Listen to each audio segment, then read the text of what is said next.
نحمده ونستعينه ونؤمن به ونتوكل عليه ونعوذ بالله من شرور أنفسنا ومن سيئات أعمالنا من يهده الله فلا مضل له ومن يضلله فلا هادي له وأشهد أن لا إله إلا الله وحده لا شريك له وأشهد أن محمدا عبده ورسوله أرسله بالهدى ودين الحق ليظهره على الدين كله ولو كره المشركون اللهم صل على محمد وعلى آل محمد كما صليت على إبراهيم وعلى آل إبراهيم إنك حميد مجيد اللهم بارك على محمد وعلى آل محمد كما باركت على إبراهيم وعلى آل إبراهيم إنك حميد مجيد أما بعد فإن خير الكلام كلام الله وخير السنن سنن محمد صلى الله عليه وسلم وشر الأمور محدثاتها وكل محدثة بدعة وكل بدعة ضلالة وكل ضلالة في النار يا أيها الذين آمنوا اتقوا الله حق تقاته ولا تموتن إلا وأنتم مسلمون أعوذ بالله من الشيطان الرجيم بسم الله الرحمن الرحيم يا بني أقم الصلاة وأمر بالمعروف وانه عن المنكر واصبر على ما أصابك إن ذلك من عزم الأمور اللهم رب اشرح لي صدري ويسر لي أمري واحلل عقدة من لساني يفقه قولي إن أريد إلا الإصلاح ما استطعت وما توفيقي إلا بالله عليه توكلت وإليه أنيب. സമാദരണീയരായ സഹോദരി സഹോദരന്മാരെ, സത്യവിശ്വാസി വിശ്വാസിനികളെ, പരമകാരുണികനായ പടച്ച റബ്ബിൻ്റെ പരിശുദ്ധ ദീനാകുന്ന ജീവിത വഴിയെ വിശുദ്ധിയോടെ വിജ്ഞാന ബോധ്യത്തോടെ നിലനിർത്തി അള്ളാഹുവിൻ്റെ അനുഗ്രഹം ഇഹത്തിലും പരത്തിലും നേടിയെടുക്കുന്ന ഉൽബുദ്ധരും മുത്തഖീങ്ങളുമായ മുസ്ലിമീങ്ങളിൽ ഉൾപ്പെടണമേ എന്ന് എന്നെയും നിങ്ങളെയും ആമുഖമായി ഉണർത്തുകയാണ്, തഖ്വ കൊണ്ട് വസിയ്യത്ത് ചെയ്യുകയാണ്. അള്ളാഹുവിൻ്റെ റിള നേടിയെടുക്കാനുള്ള പരിശ്രമം അവസാന നിമിഷം വരെ സാൻമാർഗികമായി നിലനിർത്തുകയും നടത്തുകയും ചെയ്യുന്ന ഉൽബുദ്ധരായ വിശ്വാസികളിൽ അവൻ നമ്മെ ഉൾപ്പെടുത്തി അനുഗ്രഹിക്കുമാറാകട്ടെ. മനുഷ്യജീവിതം വിവിധ ഘട്ടങ്ങൾ പിന്നിടുന്ന ഒരു യാത്രയാണ്. Life is as A journey എന്ന് നമ്മൾ പറയാറുണ്ട്. ശൈശവം, ബാല്യം, കൗമാരം, യൗവനം, വാർദ്ധക്യം, ഇതിലൂടെയൊക്കെ കളിയും ചിരിയും കരച്ചിലും സുഖവും ദുഃഖവും ദാരിദ്ര്യവും സമ്പന്നതയും ആരോഗ്യവും രോഗവും ഒഴിവും തിരക്കുമൊക്കെയായി നമ്മുടെ ജീവിതം മുന്നോട്ട് പോകും. അങ്ങനെ മുന്നോട്ട് പോകുന്നതിനിടക്ക് നമ്മുടെ പ്രായത്തിൻ്റെതായ അപക്വതകൾ, ഓരോ പ്രായത്തിലും വരുത്തി വെക്കുന്ന വിനകൾ നമുക്ക് തന്നെ, നമ്മൾ ഉൾപ്പെടുന്ന കുടുംബത്തിനും സമൂഹത്തിനും പ്രയാസങ്ങൾ സൃഷ്ടിക്കാറുണ്ട്. ഞാനിത് പറയുന്നത് മനുഷ്യ ജീവിതത്തിൻ്റെ ആഘോഷവും വസന്തവുമായി തീരുന്ന ഈ പറഞ്ഞ പ്രായത്തിനിടക്കുള്ള അഡോളസൻസ് പീരീഡ്, കൗമാരം എന്ന് പറയുന്നത് ഏറെ കാലുഷ്യമായി കൊണ്ടിരിക്കുകയാണ്. ഒരുപാട് പൊട്ടൻഷ്യാലിറ്റിയും സാധ്യതയുമുള്ള കൗമാരത്തെ കൈകാര്യം ചെയ്യുന്നതിനിടക്ക്, അല്ലെങ്കിൽ കൈകാര്യം ചെയ്യുന്നിടത്ത് സമൂഹത്തിൻ്റെ, കുടുംബത്തിൻ്റെ, തലമുറകളുടെ, മുതിർന്നവരുടെയൊക്കെ കാര്യമാത്രമായ ഇടപെടലുകൾ ഇല്ലാതിരുന്നു കഴിഞ്ഞാൽ ഇനിയും പലതും നമ്മൾ കേൾക്കേണ്ടി വരും. അത് കൗമാരത്തിൻ്റെ കുഴപ്പം മാത്രമല്ല, അവരെ കൈകാര്യം ചെയ്യേണ്ട വിധത്തിൽ കൈകാര്യം ചെയ്യപ്പെടാതെ പോകുമ്പോഴാണ് പ്രയാസങ്ങൾ ഉണ്ടാകുക എന്നത് നമ്മളും കൗമാരം കഴിഞ്ഞ് കടന്നു വന്നവർ എന്ന നിലക്ക് അനുഭവത്തിൻ്റെ അടിസ്ഥാനത്തിൽ നമുക്ക് പറയാൻ കഴിയും. ഇപ്പോൾ കേരളത്തിൽ, നമ്മുടെ മലയാളക്കരയിൽ ഒരുപാട് കുറ്റകൃത്യങ്ങൾ വർദ്ധിച്ചു കൊണ്ടിരിക്കുകയാണ്. എല്ലാവരും ചെയ്യുന്നു എന്നല്ല, പക്ഷേ ശരാശരി കണക്കെടുത്ത് പരിശോധിച്ചു കഴിഞ്ഞാൽ ഒരു ഉത്തരേന്ത്യക്കൊക്കെ സമാനമായി കൊണ്ട് പല വിധത്തിലുള്ള കൊലപാതകങ്ങൾ, ആത്മീയ ചൂഷണങ്ങൾ, അന്ധവിശ്വാസങ്ങൾ, സാമ്പത്തിക തട്ടിപ്പുകൾ, വെട്ടിപ്പുകൾ, ലൈംഗിക ചൂഷണങ്ങൾ, ബലാത്കാരങ്ങൾ, ഇങ്ങനെയൊക്കെ നമുക്ക് നമ്മുടെ ഈ കേരളത്തിൽ ദിനം പ്രതി വന്നുകൊണ്ടിരിക്കുന്ന റിപ്പോർട്ടുകൾ പരതിക്കഴിഞ്ഞാൽ മനസ്സിലാക്കാൻ കഴിയും. അതിൽ ജാതി, മത, വർഗവർണ്ണ, ലിംഗ, പ്രായ വ്യത്യാസമൊന്നുമില്ല. പലരും ഇടം പിടിച്ചുകൊണ്ടിരിക്കുന്നു എന്നതും ഏറെ ആശങ്കപ്പെടുത്തുന്നതാണ്. പക്ഷെ അതിനെ കൂടുതൽ ഗൗരവതരമാക്കി തീർക്കുന്നത്, അതാണ് ഞാൻ പറഞ്ഞു വന്നത്, കൗമാരപ്രായക്കാർക്കിടയിൽ അവരുടെ പുതിയ കാല മാറ്റങ്ങളെ ആശയോടെയും ആശങ്കയോടെയും നമ്മൾ നോക്കിക്കാണേണ്ടതുണ്ട്.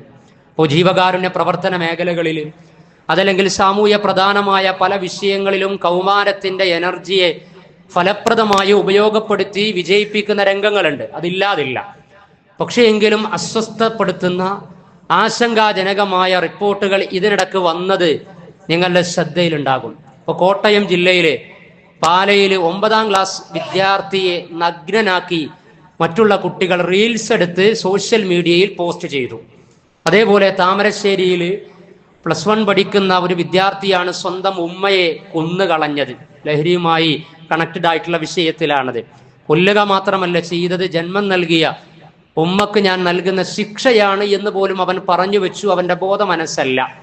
അതേപോലെ തന്നെ പാലക്കാട് ആനക്കര ഹയർ സെക്കൻഡറി സ്കൂളിൽ ഒരു വിദ്യാർത്ഥി പ്രിൻസിപ്പലുടെ ഓഫീസിൽ കയറിക്കൊണ്ട് അവൻ പറഞ്ഞ വാക്ക് വാട്സപ്പിലൊക്കെ വൈറലായതാണ്. തീർത്ത് കളയുമെന്നാണ്.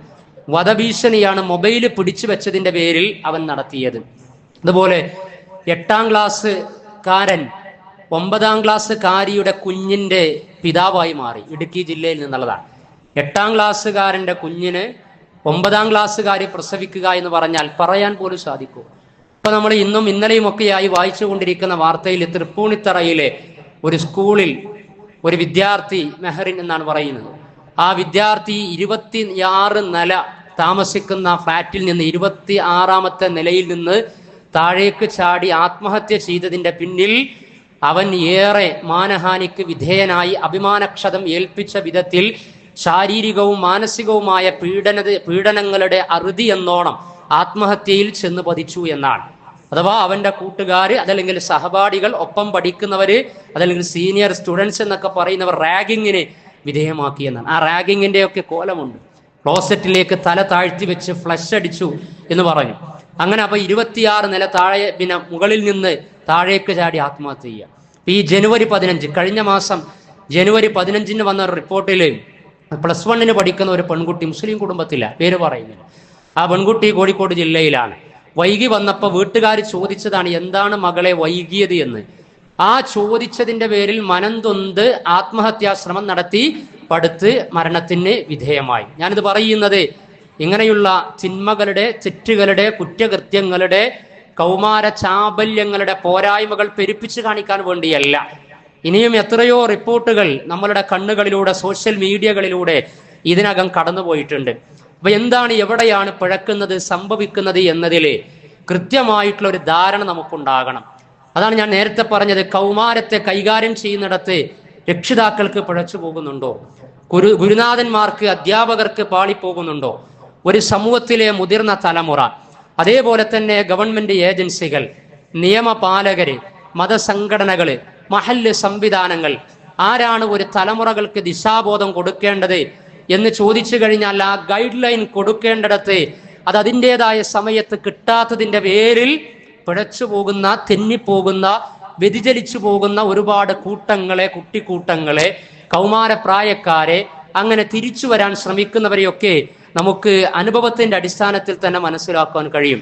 അപ്പൊ ഇവിടെ അഡോളസൻസ് പീരീഡ് എന്ന് പറയുന്നത് വലിയ ഒരു ചലഞ്ചിങ് ആയി മാറിക്കൊണ്ടിരിക്കുകയാണ്. അഡോളസൻസ് പീരീഡിന്റെ, കൗമാരപ്രായത്തിന്റെ ആ ഒരു പ്രത്യേകത നമുക്കറിയാം. ശരീരത്തിന്, അതേപോലെ തന്നെ സൗന്ദര്യത്തെയും ശരീരത്തെയും ആഘോഷമാക്കുന്ന ഒരു സമയമാണ് അഡോളസൻസ് എന്ന് പറയുന്നത്. തങ്ങൾ വലുതായി എന്ന് ഒരേ സമയം വിചാരിക്കുകയും എന്നാൽ അതേ സമയം തന്നെ അപക്വമായ കാര്യങ്ങളിലേക്ക് സാഹസികമായി എടുത്ത് ചാടപ്പെടുകയും എടുത്തെറിയപ്പെടുകയും ചെയ്യുന്ന ഒരു പീരീഡാണ്. അവരുടെ അവിവേകങ്ങളെ വിവേകം കൊണ്ട് തിരുത്തുക എന്നതും, അവർ പൂർണ്ണമായ മനുഷ്യരായി മാറിയിട്ടില്ല എന്നും ജീവിതത്തിന്റെ സഞ്ചാരം ആരംഭിച്ച് ശൈശവം പിന്നിട്ട് ബാല്യം പിന്നിട്ട് കൗമാരത്തിലേക്ക് കടന്ന് ബാല്യത്തിന്റെയും കൗമാരത്തിന്റെയും ഇടക്കുള്ള സന്നിഗ്ധമായ ഒരു പീരീഡിലൂടെ അവർ കടന്നുപോയിക്കൊണ്ടിരിക്കുകയാണ്. Adolescence period between storm and stress എന്ന് പറയാറുണ്ട്. കൗമാരപ്രായം എന്ന് പറയുന്നത് സമ്മർദ്ദത്തിന്റെയും കൊടുങ്കാറ്റിന്റെയും ഇടക്കാണ്. സന്നിഗ്ധമായ സെൻസിറ്റീവായ പീരീഡാണ്. അതിനെ അതിൻ്റെതായ അർത്ഥതലങ്ങളിലൂടെ കാഴ്ചപ്പാടുകളിലൂടെ നോക്കിക്കാണണമെന്നാണ്. അവർ വളരുന്ന സാഹചര്യം, അവരുടെ സ്വപ്നങ്ങൾ, അവരുടെ ആവശ്യങ്ങൾ, അവരുടെ പ്രായം, അവരുടെ അവിവേകങ്ങൾ, അപക്വതകൾ, ഇതിനെയൊക്കെ കാരണമറിഞ്ഞ് ചികിത്സിക്കുവാനുള്ള സന്നദ്ധതയാണ് സന്മനസ്സുള്ള സമൂഹം ടുവേർഡ്സ് ടീനേജ് കമ്മ്യൂണിറ്റി അഥവാ കൗമാര പ്രായക്കാർക്ക് നേരെ കാണിക്കേണ്ടത്. ഇപ്പൊ WHO വേൾഡ് ഹെൽത്ത് ഓർഗനൈസേഷൻ പറയുന്ന ഈ പീരീഡിനെ കുറിച്ച് 10 വയസ്സ് മുതൽ 19 വയസ്സ് വരെയാണ് എന്ന്, അതല്ലെങ്കിൽ 13 വയസ്സ് മുതൽ 19 വയസ്സ് വരെയാണ് എന്നൊക്കെ പറയും. അപ്പൊ ഈ അഡോളസൻസ് പീരീഡിൽ അവർക്ക് സംഭവിച്ചുകൊണ്ടിരിക്കുന്ന കാര്യങ്ങളെക്കുറിച്ച് രക്ഷിതാക്കളും സമൂഹവും ജാഗ്രത പാലിക്കണമെന്നാണ് റിപ്പോർട്ടുകളിലൂടെ പറയുന്നത്. കാരണം അവരുടെ പ്രായം ആ രൂപത്തിലാണ്, ഏതിലും ചെന്ന് പെടാൻ സാധ്യതയുണ്ട്.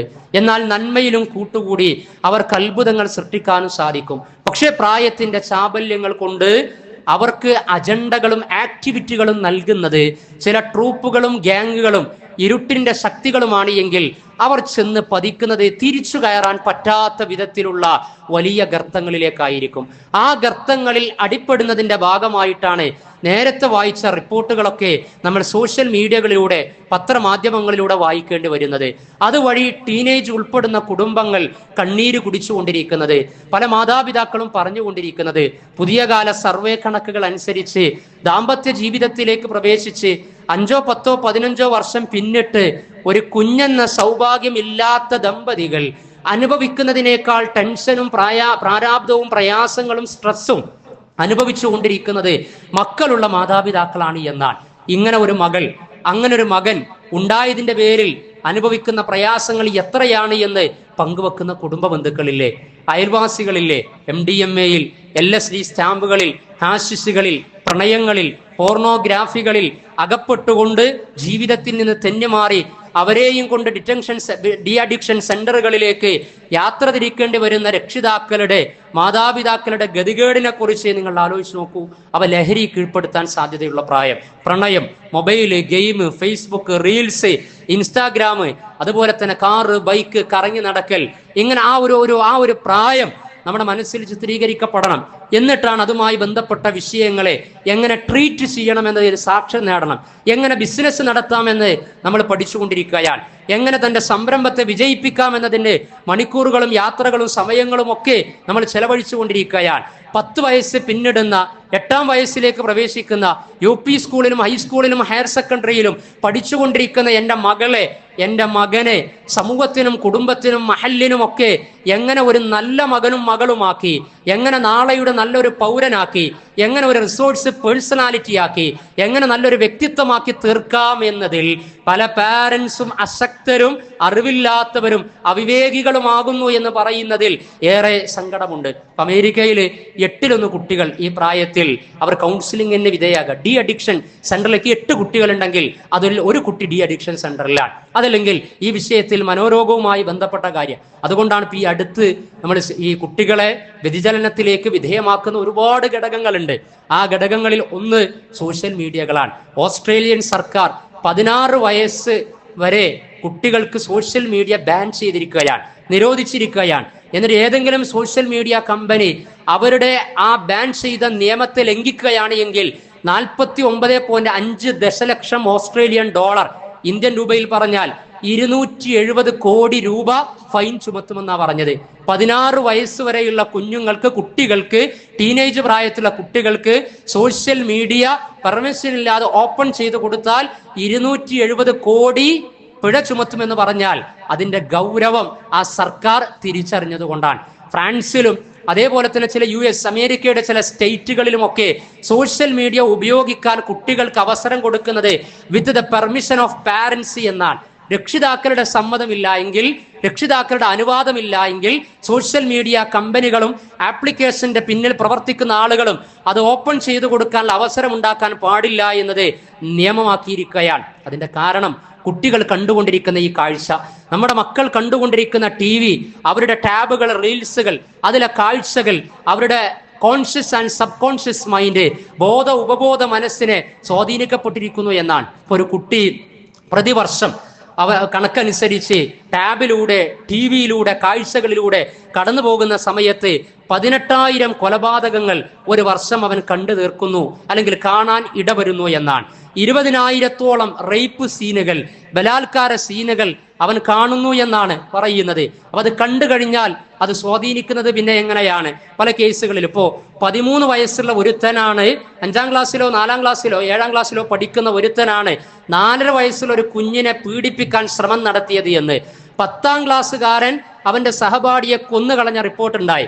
അതിന്റെ കാരണം അന്വേഷിച്ചപ്പോൾ ഇംഗ്ലീഷ് ഫിലിം, റാംബോ ഫിലിം കണ്ടിട്ട് അതിനനുസരിച്ച് അവൻ ചെയ്തതാണ്. അതേപോലെ തന്നെ 9ാം ക്ലാസ്സുകാരനെ നഗ്നനായി പാലയിലെ സ്കൂളിൽ നടത്തിച്ചതിന്റെ പിന്നില് അവർക്ക് ഒരു തെലുങ്ക് ഫിലിമാണ്, അതിലെ ഹീറോയിസം കാണിച്ചതാണ് എന്ന് അവർ പറയുകയാണ്. ഇങ്ങനെ ഓരോ കാര്യങ്ങളും റിപ്പോർട്ടുകളും എടുത്തു കഴിഞ്ഞാൽ കുട്ടികളിൽ അവർ കണ്ടുകൊണ്ടിരിക്കുന്ന കാഴ്ചകൾ, അവർ ആ കാഴ്ചകൾക്കനുസരിച്ചുകൊണ്ട് അവർ കാര്യങ്ങൾ നിർവഹിക്കുന്നിടത്തേക്ക് എത്തുന്നതിന്റെ ദുരന്ത ഫലമാണ് എന്ന് മനസ്സിലാക്കുവാൻ കഴിയും. അതുകൊണ്ട് തിരിച്ചു പിടിക്കണം. ഞാൻ പറഞ്ഞു വരുന്നത്, ഇങ്ങനെയുള്ള സാഹചര്യങ്ങൾ വർദ്ധിച്ചു കൊണ്ടിരിക്കുമ്പോൾ, ഇത് സമൂഹം മൊത്തത്തിൽ ആഗോളതലത്തിൽ ചർച്ച ചെയ്തുകൊണ്ടിരിക്കുമ്പോൾ, അതിന്റെ പരിഹാരങ്ങൾക്ക് വേണ്ടി ചില നിയന്ത്രണങ്ങൾ ഏർപ്പെടുത്തിക്കൊണ്ടിരിക്കുമ്പോൾ, ഇസ്ലാമിക ഉമ്മത്ത് എന്ന നിലക്ക് നമുക്ക് നിർവഹിക്കുവാനുള്ള പല കാര്യങ്ങളുമുണ്ട്. ഈ ഉമ്മത്തിന് ദിശാബോധം കൊടുത്ത് നമ്മുടെ മക്കളൊക്കെ നാളെയിലെ നല്ല തലമുറകളായി മാറുന്നതിന് വേണ്ടി പ്രാർത്ഥിക്കുന്നവരാണ് നമ്മൾ. വല്ലദീന യഖൂലൂന റബ്ബനാ ഹബ് ലനാ മിൻ അസ്വാജിനാ വദുരിയാതിനാ ഖുറത അയുൻ വജഅൽനാ ലിൽ മുത്തഖീന ഇമാമാ. 25-ാം അധ്യായം സൂറത്തുൽ ഫുർഖാനിന്റെ അവസാന ഭാഗത്ത് അല്ലാഹുക്ക് വിധേയപ്പെട്ട അടിമകളുടെ വിശേഷണമായി പറയുന്നിടത്ത് അവർ പടച്ചറബിനോട് പ്രാർത്ഥിക്കുമെന്നാണ്. ഇണജീവിതത്തിന്റെ ഇമ്പത്തിന് വേണ്ടിയും മക്കളുടെ കൺകുളിർമക്ക് വേണ്ടിയും കാരുണ്യവാനായ പടച്ചറബിനോട് തേടുകയാണ്, അള്ളാഹുവെ എൻ്റെ മക്കളിൽ നിന്ന് എനിക്ക് നീ കൺകുളിർമ നൽകണമെന്ന്. 2 വയസ്സ് പ്രായത്തിലുള്ള കുഞ്ഞിൽ നിന്ന് മാത്രം നമുക്ക് കൺകുളിർമ ലഭിച്ചാൽ പോരല്ലോ. അവർ LP-യിൽ നിന്ന് UP-യിലേക്ക്, UP സ്കൂളിൽ നിന്ന് ഹൈസ്കൂളിലേക്ക്, ഹയർ സെക്കൻഡറിയിലേക്ക്, കോളേജിലേക്ക് എത്തുന്ന സമയത്ത് അവർ കുളിർമയായി നിലനിൽക്കണം. മക്കൾ കണ്ണിലെ കരടായി മാറാതിരിക്കാൻ വേണ്ടി ഏതൊരു അറ്റാച്ച്മെന്റും സഹവാസവും സംസാരവും ബന്ധവും സ്നേഹവും ഇരുത്തവുമാണ് നമ്മുടെ വീടുകളിൽ നടന്നുകൊണ്ടിരിക്കുന്നത്.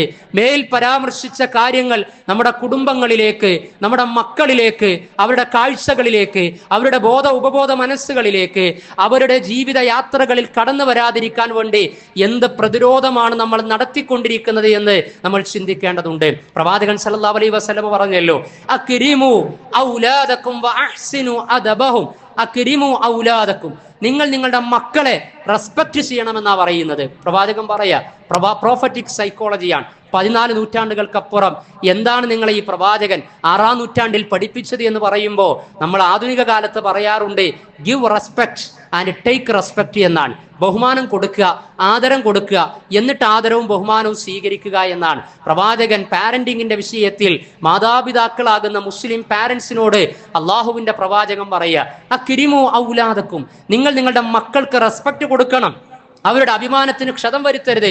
സ്വാഭാവികമാണ്, ആ പ്രായത്തിനിടയ്ക്ക് ഈ ചാബല്യങ്ങൾ കടന്നു വരും. ഉമ്മയുടെ മൊബൈൽ എടുത്ത് ആർക്കെങ്കിലും മെസ്സേജ് അയക്കും, ഫേസ്ബുക്ക് അക്കൗണ്ട് തുടങ്ങും, ഇൻസ്റ്റാഗ്രാമിൽ ഫോട്ടോ ഇടും. അത് വലിയ എന്തോ സംഭവിച്ചു എന്ന നിലക്ക് അവന്റെ അഭിമാനത്തിന് ക്ഷതം വരുത്തുന്ന വിധത്തിൽ അവിവേകത്തോടുകൂടി ടീച്ചേഴ്സിന്റെ അടുത്ത് വന്ന് പബ്ലിക്കായിട്ട് പറഞ്ഞു കഴിഞ്ഞാൽ അത് പരിഹരിക്കപ്പെടുകയാണോ, കൂടുതൽ പരിതാപകരവും ദുരന്തപൂർണവുമായ കാര്യങ്ങളിലേക്ക് എത്തുകയാണോ ചെയ്യുന്നത്? ആലോചിക്കേണ്ടതുണ്ട്.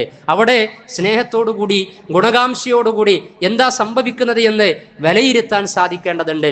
പ്രവാചകൻ സല്ലല്ലാഹു അലൈഹി വസല്ലമ അതാ പറഞ്ഞത്, വഅഹ്സിനു അദബഹും, നിങ്ങൾ അവരുടെ അദബിനെ, സംസ്കാരത്തെ മെച്ചപ്പെടുത്തിയെടുക്കണമെന്നാണ്. അവരെ നിങ്ങൾ റെസ്പെക്ട് ചെയ്യുകയും എന്നിട്ട് അവരെ നിങ്ങൾ മോൾഡ് ചെയ്തെടുക്കുകയും മെച്ചപ്പെടുത്തിയെടുക്കുകയും ചെയ്യുക എന്ന്.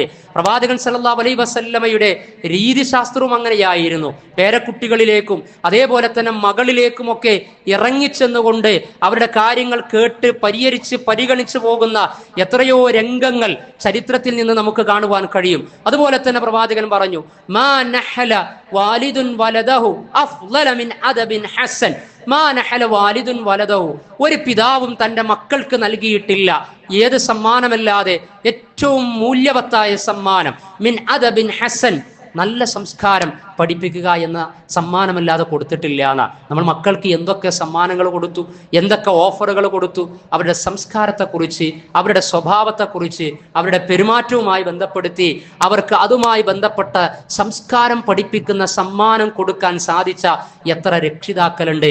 അവരുടെ ശരീരം വളരാൻ വേണ്ടി ഭക്ഷണം കൊടുക്കുന്ന ആളുകൾ, സ്കൂളിലും കോളേജിലും ഫീസ് അടക്കാൻ വേണ്ടി സമ്പത്ത് കൊടുക്കുന്ന ആളുകൾ, വസ്ത്രം വാങ്ങിക്കൊടുക്കുന്ന ആളുകൾ, LKG ഒരു മേശ വാങ്ങിയാൽ UKG മറ്റൊരു മേശ വാങ്ങുന്നവർ, ജീവിതം കളർഫുൾ ആക്കാൻ വേണ്ടി അങ്ങനെ അങ്ങേയറ്റം അവരുടെ കൂടെ നിൽക്കുന്നവർക്ക് എൻ്റെ മകനും മകളും വളരുകയാണ്, പ്രായപൂർത്തി എത്തുകയാണ്, അതിനനുസരിച്ച് അഖീദ പഠിപ്പിക്കണം, അതിനനുസരിച്ച് അനുഷ്ഠാന മുറകൾ അറിയിക്കണം, വിധിവിലക്കുകൾ പഠിപ്പിക്കണം, ആൺകുട്ടിയാണ് പെൺകുട്ടിയാണ് എന്ന ബോധമുണ്ടാകണം, കാലവും ലോകവും മാറിക്കൊണ്ടിരിക്കുന്നത് അവരെ അറിയിച്ചു കൊണ്ടിരിക്കണം എന്ന നിലക്കുള്ള ഒരു പാരന്റിങ് എത്ര കുടുംബങ്ങളിൽ നടക്കുന്നുണ്ട്.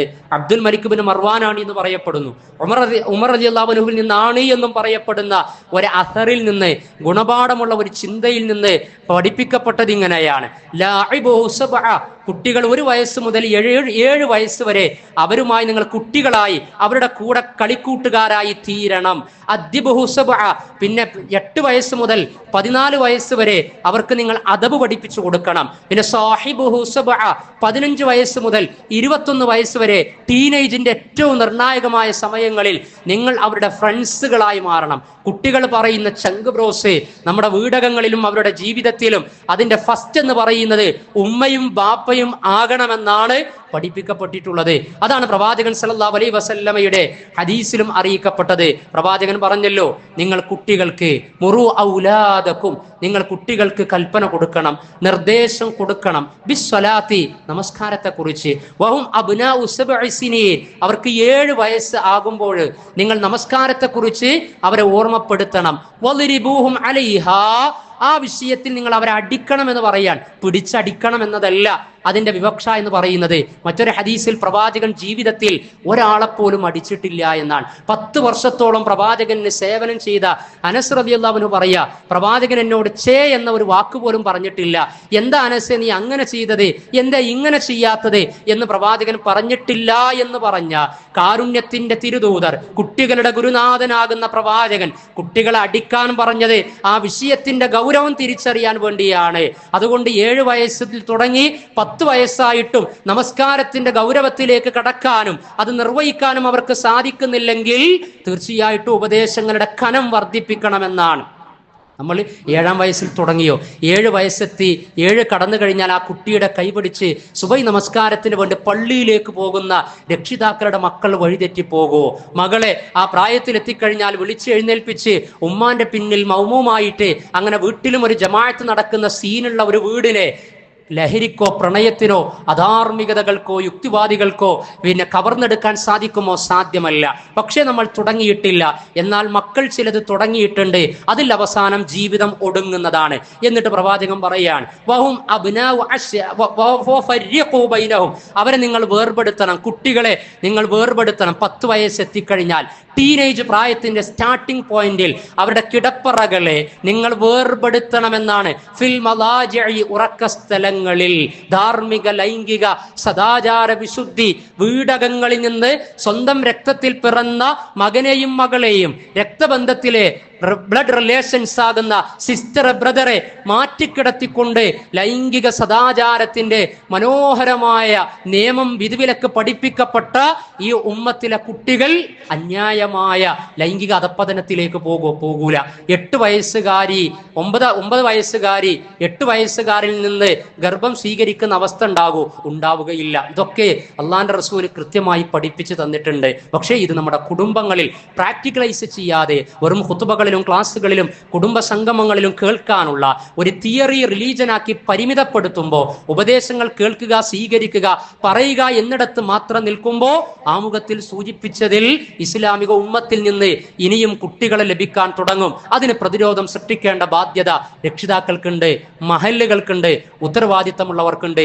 ഇനിയും പ്രവാചകൻ എങ്ങനെയാണ് കൗമാരത്തെ കൈകാര്യം ചെയ്തത് എന്ന് പ്രവാചകന്റെ ചുറ്റുപാടിലും പ്രവാചകന്റെ സമീപത്തുമുണ്ടായിരുന്ന 20 വയസ്സിൽ താഴെയുള്ള കൗമാരക്കൂട്ടങ്ങളെ അതിമനോഹരമായി അവരുടെ എനർജിയെ, സിനർജിയെ, അവരുടെ സ്കില്ലുകളെ, കാലിബറുകളെ പ്രവാചകൻ അക്കാലത്ത് ഉപയോഗപ്പെടുത്തിയതിന്റെ ചരിത്രവും സന്ദേശവും കൂടി നമ്മൾ വായിക്കാനുണ്ട്. ഇൻഷാ അല്ലാഹ് അടുത്ത ഖുതുബയിൽ ആ വിഷയം ചർച്ച ചെയ്യാവുന്നതാണ്. അല്ലാഹു സുബ്ഹാനഹു വ തആല മക്കളെന്ന അമാനത്തിന് പരലോകത്തും ഇഹലോകത്തും ഗുണം ചെയ്യുന്ന വിധത്തിൽ തർബിയത്ത് കൊടുത്ത് പരിപോഷിപ്പിക്കുവാനുള്ള പക്വതയും വിജ്ഞാനവും വിവേകവും അള്ളാഹു നമുക്ക് ഏവർക്കും നൽകി അനുഗ്രഹിക്കുമാറാകട്ടെ.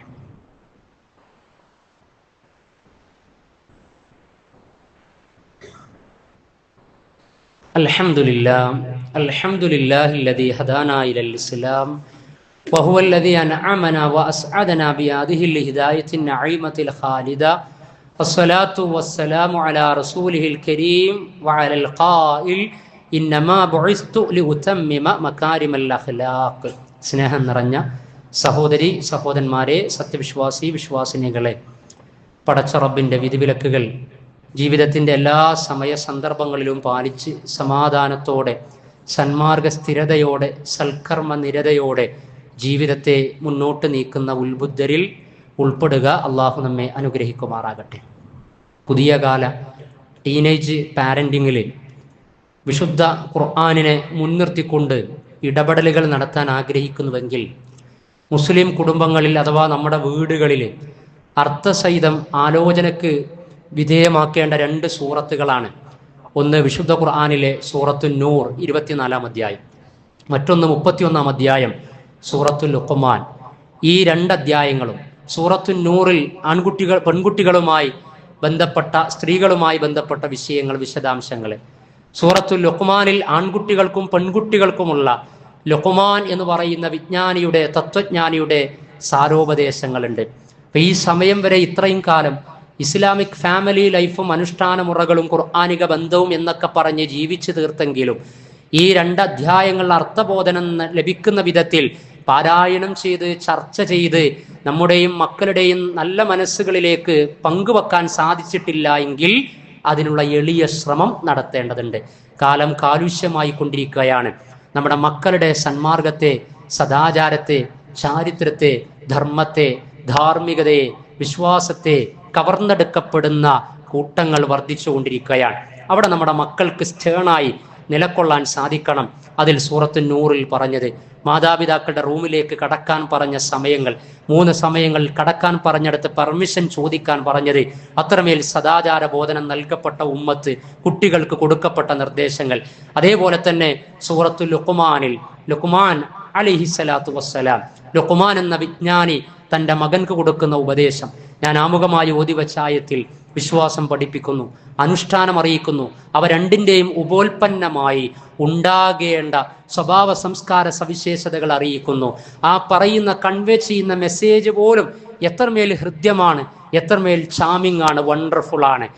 ശബ്ദമുയർത്തി അതല്ലെങ്കിൽ മക്കൾക്ക് അവരുടെ മനസ്സിലാക്കാതെ ഏതെങ്കിലും തരത്തിൽ എന്തെങ്കിലും പറഞ്ഞ് ഞാൻ അങ്ങനെ ശിക്ഷണം കൊടുക്കുന്നുണ്ട് എന്നതല്ല, മറിച്ച് ആ പ്രായത്തിൻ്റെ കാര്യങ്ങൾ മനസ്സിലാക്കിക്കൊണ്ട് സ്നേഹത്തോടുകൂടി ഹൃദയത്തിൽ നിന്ന് ഹൃദയത്തോട് സംവദിക്കുന്ന ശൈലിയാണ്, നാവിൽ നിന്ന് ചെവിയിലേക്കല്ല.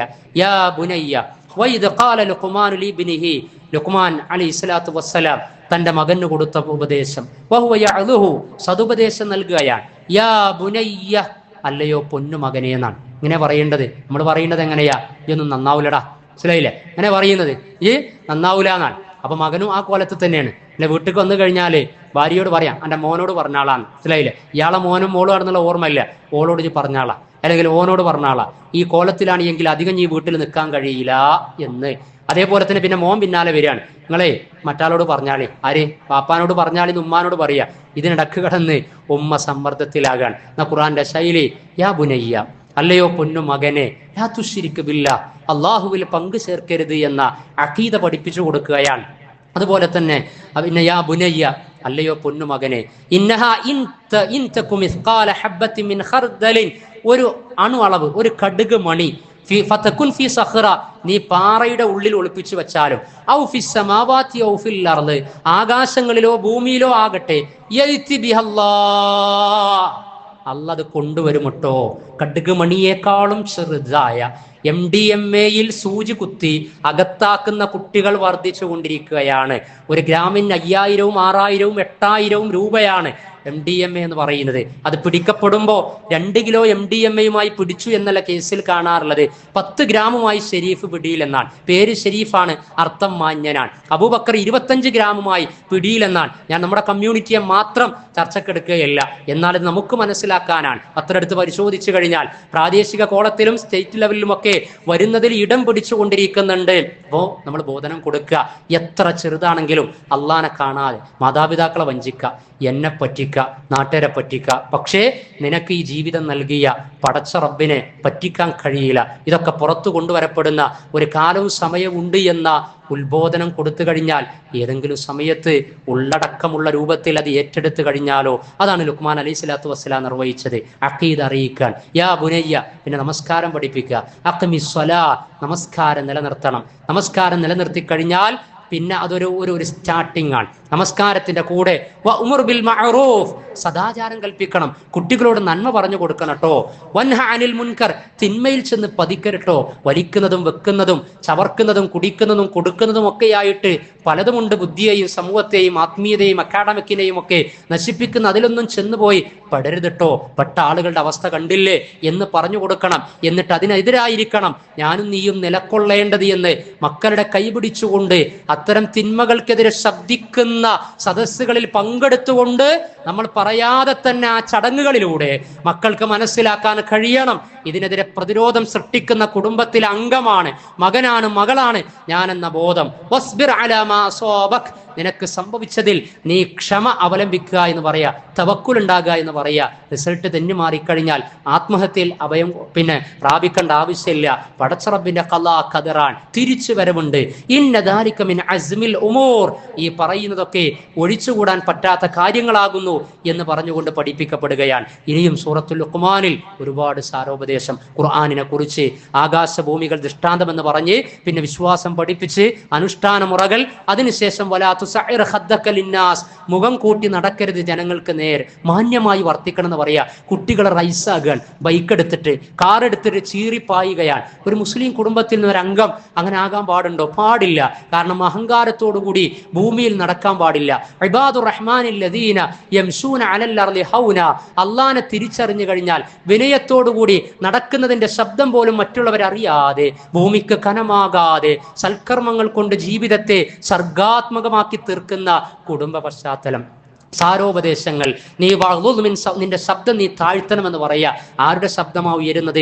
വിവാഹ പന്തലുകളിൽ, വിവാഹ ഘോഷയാത്രകളിൽ, പിന്നെ മുട്ടായി കൊടുക്കാൻ പോകുന്നതിൽ, പുതിയാപ്ലയുടെ വരവിൽ, ഇങ്ങനെയൊക്കെ ഉപദേശം കിട്ടിയ ഉമ്മത്ത് കാണിക്കേണ്ട ക്വാളിറ്റി എത്രമേൽ ഹൃദ്യമാണ്. പക്ഷേ കാണിച്ചു കൊണ്ടിരിക്കുന്നത് എന്താണ്? കാരണം റോൾ മോഡലുകൾ ഇല്ലാതായി കൊണ്ടിരിക്കുന്നു എന്നാണ്. വാപ്പയും ഉമ്മയും റോൾ മോഡലാകാതെ മക്കൾ റോൾ മോഡലായി തീരുകയില്ല എന്നാണ്. ഉസ്താദിന്റെ അടുത്ത് വന്നുകൊണ്ട് കംപ്ലൈന്റ് പറയാണ് രക്ഷിതാവ്, ഞാൻ മക്കൾക്ക് പേരിട്ടത് ഹസൻ ഹുസൈൻ എന്നാണ്, ചരിത്രത്തിൽ നിന്നാണ് ആ പേര് ഞാൻ കണ്ടെത്തിയത്, അങ്ങനെ ആകാൻ വേണ്ടിയിട്ടാണ്, പക്ഷെ എന്റെ മക്കൾ പിഴച്ചു പോയല്ലോ എന്ന് പറഞ്ഞപ്പോൾ ഉസ്താദ് തിരിച്ചു പറഞ്ഞു, മക്കൾക്ക് ഹസൻ ഹുസൈൻ എന്ന് പേരിട്ടാൽ മാത്രം പോരാ, ആ പേര് നൽകിയ ആ രക്ഷിതാക്കളുടെ പേരും കൂടി ആലോചിച്ചില്ലേ? ഹസൻ ഹുസൈൻ റളിയല്ലാഹു അൻഹുമാ, അവർ രക്ഷിതാക്കൾ അലി റളിയല്ലാഹു അൻഹും ഫാത്തിമ റളിയല്ലാഹു അൻഹയുമായിരുന്നു. അതിന്റെ ഏതെങ്കിലും ഒരു സ്റ്റെപ്പിലേക്ക് നിങ്ങൾക്ക് കടക്കാൻ സാധിച്ചിട്ടുണ്ടോ എന്ന് ചോദിച്ചതുപോലെ ടാങ്കിയിലുള്ള വെള്ളമാണ് പൈപ്പിലൂടെ ലഭിക്കുകയുള്ളൂ എന്നുകൂടി നമ്മൾ മനസ്സിലാക്കേണ്ടതുണ്ട്. അല്ലാഹു സുബ്ഹാനഹു വ തആല പുതിയ കാല സമസ്യകളിൽ വിശുദ്ധ ഖുർആനിന്റെയും പ്രവാചക വചനങ്ങളുടെയും അടിസ്ഥാനത്തിൽ അതിജീവനവും ആത്മസംസ്കരണവും സാധ്യതകളും സന്മാർഗവും സദാചാരവും സംസ്കാരവും നേടിയെടുക്കാൻ കഴിയുന്ന ഉത്ബുദ്ധരായ രക്ഷിതാക്കളിലും മക്കളിലും ഇണകളിലും അള്ളാഹു നമ്മെ ഉൾപ്പെടുത്തി അനുഗ്രഹിക്കുമാറാകട്ടെ. അള്ളാഹുവെ, ഞങ്ങളുടെ മക്കളെ നീ സൽസന്താനങ്ങളാക്കി നിലനിർത്തണമേ നാഥ. അള്ളാഹുവെ, അവർക്ക് യഥാവിധി നൽകേണ്ട തർബിയത്തിൽ വീഴ്ച വരുത്താതെ മരണത്തിന് ശേഷവും ജീവിതത്തിന്റെ സായാഹ്ന സമയത്തിലും പ്രാർത്ഥന മക്കളിൽ നിന്ന് ലഭിക്കാൻ പാകത്തിൽ കമാ റബ്ബയാനി സഗീറാ ചെറുപ്പത്തിലെ തർബിയത്ത് കൊടുത്ത് ആ കർത്തവ്യം നിർവഹിച്ച രക്ഷിതാക്കളിൽ ഞങ്ങളെ നീ ഉൾപ്പെടുത്തണമേ നാഥ. അള്ളാഹുവെ, വിശുദ്ധ ഖുർആനിന്റെയും പ്രവാചക വചനങ്ങളുടെയും അടിസ്ഥാനത്തിൽ വ്യക്തി, ദാമ്പത്യ, കുടുംബ, സാമൂഹിക ജീവിതത്തെയും ഇടപാടുകളെയും ഒക്കെ തഖ്വയിൽ അധിഷ്ഠിതമാക്കി മുന്നോട്ട് കൊണ്ടുപോകാൻ ഞങ്ങൾക്ക് നീ തൗഫീക്ക് നൽകണമേ നാഥ. മരണപ്പെട്ട മാതാപിതാക്കൾ, സഹോദരി സഹോദരന്മാർ, സത്യവിശ്വാസി വിശ്വാസിനികൾ, സഹപ്രവർത്തകൻ, മലപ്പുറം വെസ്റ്റ് ജില്ലയിലെ KNM ജില്ലാ വൈസ് പ്രസിഡന്റ് ഉബൈദുള്ള മാഷയുടെ മകൾ ജീവകാരുണ്യ പാലിയേറ്റീവ് മേഖലയിലൊക്കെ നിറസാന്നിധ്യമായിരുന്നു, മരണപ്പെട്ടു. അല്ലാഹു സുബ്ഹാനഹു വ തആല മഗ്ഫിറത്ത് നൽകുമാറാകട്ടെ. അതേപോലെ തന്നെ കഴിഞ്ഞ 2 ദിവസം മുമ്പ് കോഴിക്കോട് ബസ് ആക്സിഡന്റിൽ ബസ്സും ബൈക്കും കൂട്ടിയിടിച്ച് 27 വയസ്സുകാരൻ, ഒരു വിദ്യാർത്ഥി ചെറുപ്പക്കാരൻ മരിച്ചു. അല്ലാഹു സുബ്ഹാനഹു വ തആല മഗ്ഫിറത്ത് പ്രദാനം ചെയ്യുമാറാകട്ടെ. ഇരു കുടുംബങ്ങൾക്കും അല്ലാഹു അതിൽ സുബ്ർ നിലക്കൊള്ളാൻ, സുബ്റും തവക്കുലും നേടിയെടുക്കുവാൻ അള്ളാഹു തൗഫീഖ് പ്രദാനം ചെയ്യുമാറാകട്ടെ. അതേപോലെ തന്നെ ഉപജീവന വിഷയത്തിൽ പല പ്രയാസങ്ങളിലൂടെയും കടബാധ്യതകളിലൂടെയും കടന്നു പോകുന്ന ഒരുപാട് ആളുകൾ, അള്ളാഹുവേ, അവർക്കൊക്കെ നീ ആശ്വാസവും അനുഗ്രഹവും ചൊരിയണമേ നാഥ. ഞങ്ങളുടെ എല്ലാം ഹലാലായ സമ്പാദ്യ ഉപജീവന അധ്വാന മേഖലകളിൽ നീ ബറക്കത്ത് നൽകണമേ നാഥ. ഹറാമിനോട് പാടെ വിട പറഞ്ഞ് ഹലാലിൽ അടിയുറച്ചു നിൽക്കുവാനും സംശുദ്ധമായ ജീവിതം നയിച്ച് ഏറ്റവും മുത്തഖീങ്ങളായ മുസ്ലിമീങ്ങൾ എന്ന ദറജയിലേക്ക് ഉയർന്നു വരാനും ഞങ്ങൾക്ക് നീ അനുഗ്രഹം ചൊരിയണമേ നാഥ. ആരോഗ്യത്തോടെ, ആയുസ് ദൈർഘ്യത്തോടെ പരിശുദ്ധ റമളാനിനെ വരവേൽക്കാനും അതിലേക്ക് കടക്കാനും ഞങ്ങൾക്ക് നീ അനുഗ്രഹം നൽകണമേ നാഥ. അള്ളാഹുവെ, ഞങ്ങളിലെ രോഗികളായ ആളുകൾ, പ്രാർത്ഥനയ്ക്ക് വസിയത്ത് പറഞ്ഞവർ, ശമനം നൽകണമേ റബ്ബേ. അള്ളാഹുവെ, ലോകത്തിന്റെ പല ഭാഗങ്ങളിൽ, വിശിഷ്യ പലസ്തീനിന്റെ മണ്ണ് സമാധാനത്തിലേക്കുള്ള തിരിച്ചുവരവ് എങ്കിലും സാമ്രാജ്യത്വവും സൈനിസവും കരുക്കൾ നീക്കിക്കൊണ്ടിരിക്കുകയാണ് കുടില തന്ത്രങ്ങളുമായി. ഇസ്സത്തോടുകൂടി അറബ് രാഷ്ട്രങ്ങൾക്ക് അതിനെ ഫേസ് ചെയ്യാനുള്ള താക്കത്ത് നീ നൽകണമേ നാഥ. വന്ന് ഭവിച്ച സീസ്ഫയറിനെ സന്ധിയെ നീ നീട്ടിക്കൊടുക്കണമേ നാഥ. ഇതിനകം കൊല്ലപ്പെട്ടവർക്ക് നീ ഷഹാദത്ത് നൽകണമേ നാഥ. അല്ലാഹുമ്മ ഗ്ഫിർ ലിൽ മുഅ്മിനീന വൽ മുഅ്മിനാത്ത് വൽ മുസ്ലിമീന വൽ മുസ്ലിമാത്ത് അൽ അഹ്യാഇ മിൻഹും വൽ അംവാത്ത് ഇന്നക മുജീബുദ് ദഅവാതി യാ ഖാദിയൽ ഹാജാത്ത്.